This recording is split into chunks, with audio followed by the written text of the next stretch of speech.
नमस्कार किसान साथियों, देहाती किसान साथी में आपका स्वागत है। आज इस वीडियो में हम आपको रूबरू करा रहे हैं तुलसा की नर्सरी से। आप जो नर्सरी देख रहे हैं वो तुलसा की नर्सरी है। ये लगाने योग्य हो गई है, रोपाई करने योग्य हो चुकी है। आज हम रोपाई करने जा रहे हैं इस नर्सरी की। तो हम लगभग 10 साल से तुलसा की खेती कर रहे हैं और लगातार इसका हम लगभग 300 का जब रेट था तब से हम तुलसा की खेती करते आ रहे हैं। अब की बार 2800 रुपये तक के रेट जा कर के सभी को चौंका दिए हैं। सीतापुर और बाराबंकी के ज़िलों के किसान तुलसा की लगाने की होड़ लगा रखी है। चारों तरफ धान कम, तुलसा ज़्यादा लगाया जा रहा है। तो आज हम आपको रोपाई करने की विधि और क्या क्या करना चाहिए तुलसा लगाने के समय, तो चैनल को सब्सक्राइब कर लीजिए और देखते रहिए देहाती किसान साथी। ये तुलसा का जो नर्सरी है, इसमें जो खुरपी होती है उसके द्वारा नर्सरी को नहीं उखाड़ा जाएगा। इसको सीधा सीधा नमी में उखाड़ा जाएगा हाथ से। तो ये विशेषकर ध्यान देने वाली बात है। इसको आप किसी यंत्र के द्वारा नहीं बल्कि हाथों से उखाड़ेंगे नर्सरी को रोपाई करने के लिए। जैसे हम इसमें देख रहे हैं आप वीडियो में कि कैसे उखाड़ रहे हैं, तो इसी प्रकार आपको इसको पौधे को उखाड़ना है और उसके बाद आपको रोपाई करनी है। नर्सरी बहुत मुलायम और बहुत नाजुक होती है, तो नर्सरी को लगातार आप छाया में रखते चले जाएंगे। किसी बोरे में रख लें या कहीं छाया हो तो वहाँ पर रखते चले जाएं, क्योंकि ये नर्सरी इतनी नाजुक है कि ज़रा सा भी धूप लग जाएगी तो ये मुरझा जाती है और बेकार लगने लगती है।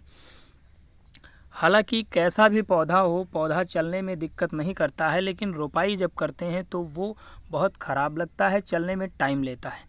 लेकिन अगर ताज़ा पौधा लगता है तो वो जल्दी चलता है।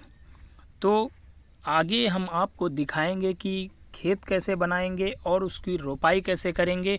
तो बने रहिएगा अंत तक के वीडियो के। और इसमें हम आपको बता दें कि हमारी नर्सरी में इस बार जो खरपतवार ज़्यादा हो गया तो उसमें काफ़ी दिक्कत हो रही है पौधों को उखाड़ने में। जो तुलसा का पौधा है, तो इस तरीके से हम पौधों को उखाड़ रहे हैं हाथ की मदद से। नर्सरी जब भी उखाड़ी जाए तो कायदे से नमी बरकरार होनी चाहिए, नहीं तो उसकी जड़ टूट सकती है। जड़ टूटने नहीं पाए, अगर जड़ टूट जाती है किसी पेड़ की तो उस पेड़ को आप ना लगाएं। तो इस तरीके से नर्सरी को उखाड़ना है।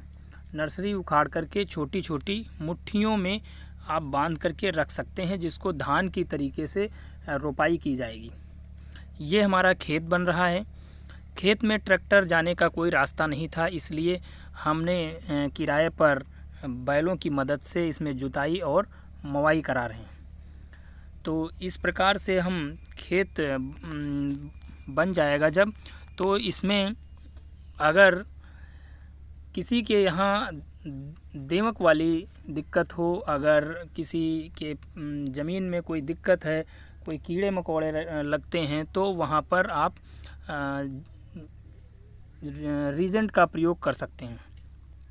ये आप देख रहे हैं कि ये रोपाई चल रही है, तुलसा की रोपाई कर रहे हैं। और तुलसा की रोपाई वैसे ही होगी जैसे धान की रोपाई करते हैं। पानी, अगर सूखा खेत है तो सूखा खेत आप जो है जुताई करा करके आप उसमें पानी भर करके लगा सकते हैं। अगर सूखा खेत नहीं है, बरसात का मौसम चल रहा है, तो सूखा खेत मिलना मुश्किल पड़ जाता है। और ये बहुत अच्छा समय है तुलसा लगाने का।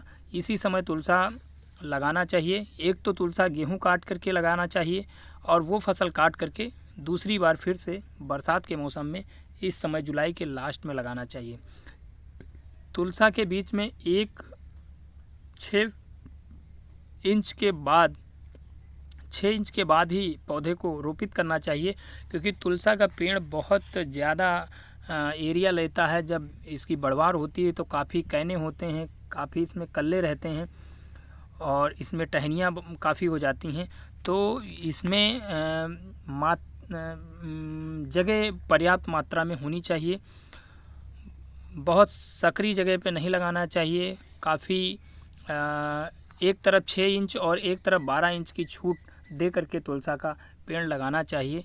और आप देख रहे हैं कि ये तुलसा का पेड़, तुलसा की जो नर्सरी है वो पड़ी हुई है और इसमें देखिए काफ़ी पेड़, धूप काफ़ी तेज़ थी तो काफ़ी पेड़ इसमें मुरझा गए हैं और बराबर ये हमारे साथी लगा रहे हैं।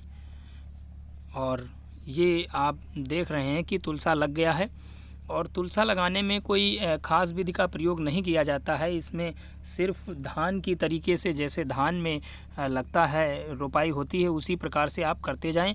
और इसी तरीके से तुलसा 4-5 दिनों का समय लेता है बढ़वार करने में।